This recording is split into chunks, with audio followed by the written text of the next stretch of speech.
Dans ce deuxième chapitre, nous allons voir les raisons pour lesquelles vous devriez absolument apprendre le HTML et le CSS. Donc il y a deux raisons principales à cela, et la première, c'est que les langages HTML et CSS sont véritablement à la base de tout projet de développement web, tout simplement car les navigateurs comme Google Chrome, Safari, Firefox, etc. vont utiliser du code HTML et le CSS pour vous fournir et pour afficher des pages web.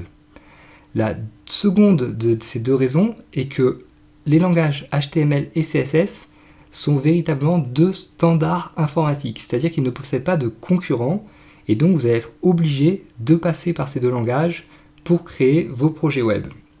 Donc en bref, que vous vouliez créer un site e-commerce, un blog, une application mobile ou quoi que ce soit d'autre, vous serez obligé de passer par les langages HTML et donc de les apprendre et de les comprendre.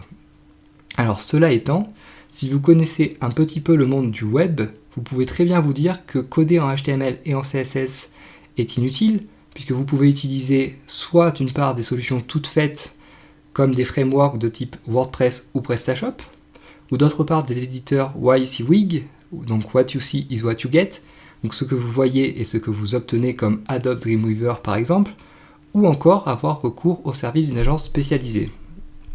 Donc nous allons voir pourquoi chacune de ces solutions peut être bien dans certains cas, mais toujours d'une façon ou d'une autre insuffisante. Alors tout d'abord le framework.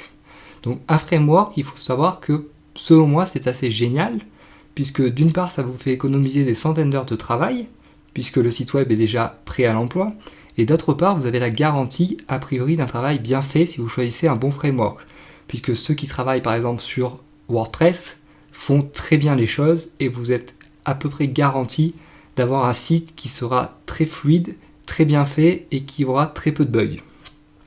Alors toutefois, donc le jour où vous voudrez intégrer quelque chose à votre site web, comme par exemple un moyen de paiement ou même si vous voulez changer l'apparence graphique de votre site, dans ce cas-là, vous serez bloqué et limité si vous ne connaissez pas ni le HTML ni le CSS.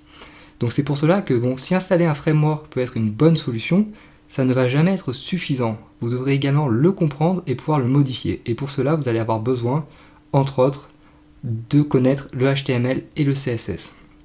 Ensuite, donc, les éditeurs WYSIWYG, donc What You See is What You Get. Alors, un éditeur WYSIWYG va être un éditeur qui va coder à votre place, entre guillemets. Donc, en gros, vous choisissez d'insérer un paragraphe, une image, un carré, etc. Et l'éditeur va créer le code correspondant donc à l'insertion de ce carré, de ce paragraphe, etc., etc. Donc c'est vrai que ces éditeurs sont certes de plus en plus puissants et de mieux en mieux faits. Cependant, ils font et continueront toujours à faire des erreurs, ne serait-ce que d'organisation du code et de logique, car ça reste des programmes et il est impossible pour un programme, au jour d'aujourd'hui du moins, de penser comme un humain et ainsi votre code ne sera jamais tout à fait valide. Et en plus, certaines autres limitations dont je ne peux pas vraiment vous parler maintenant car vous ne les comprendriez pas vraiment, demeurent et ça va être assez gênant. Et pour cela, donc, ça ne remplacera jamais l'apprentissage du HTML et du CSS. Et donc finalement, l'agence ou le freelance. Alors une agence ou un freelance peut tout à fait faire le travail à votre place, mais là encore, nous allons voir qu'il y a certains problèmes et certaines limitations qui vont demeurer. Donc le premier problème va être un problème de budget, car en effet, pour vous offrir certaines agences reconnues qui font un bon travail d'une part, et qui offre un bon support après-vente d'autre part, il vous faudra dépenser très souvent au minimum 30 000 €. Et c'est un budget que peu de gens peuvent se permettre de dépenser.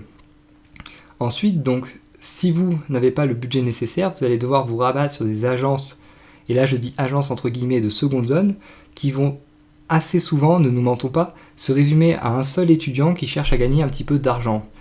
Et le problème, c'est qu'aujourd'hui, le web est beaucoup trop complexe pour qu'un développeur seul, aussi expérimenté qu'il soit, puisse gérer un projet d'envergure dans des délais convenables. Et donc très souvent, vous allez avoir un très mauvais résultat final et vous allez être très déçu de l'argent investi.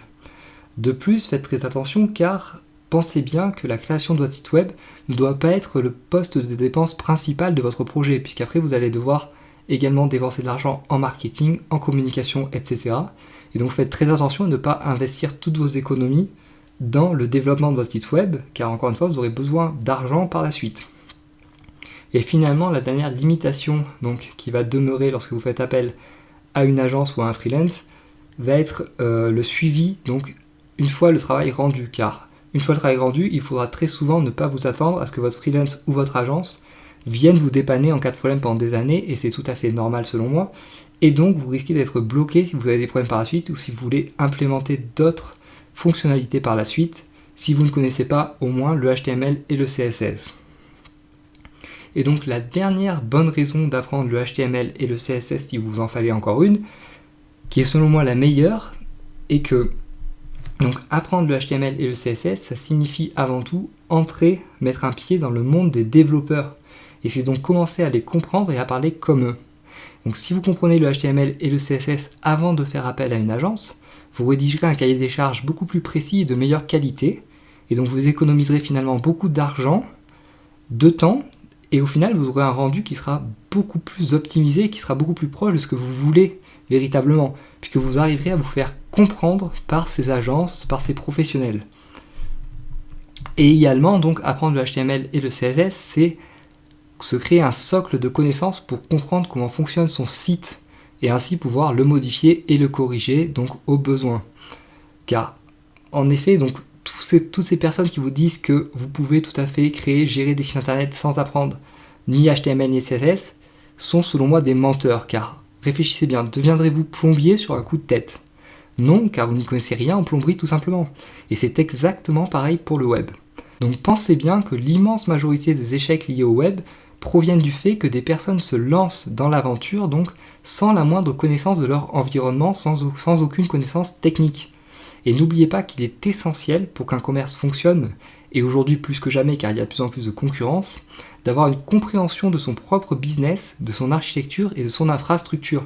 Donc c'est toujours le même problème de la plomberie ou de la boulangerie. Je veux dire, vous ne deviendriez pas plombier ni boulanger si vous ne savez pas comment marche un four en boulangerie ou si vous n'avez aucune connaissance en plomberie. Ça va être exactement pareil pour le web.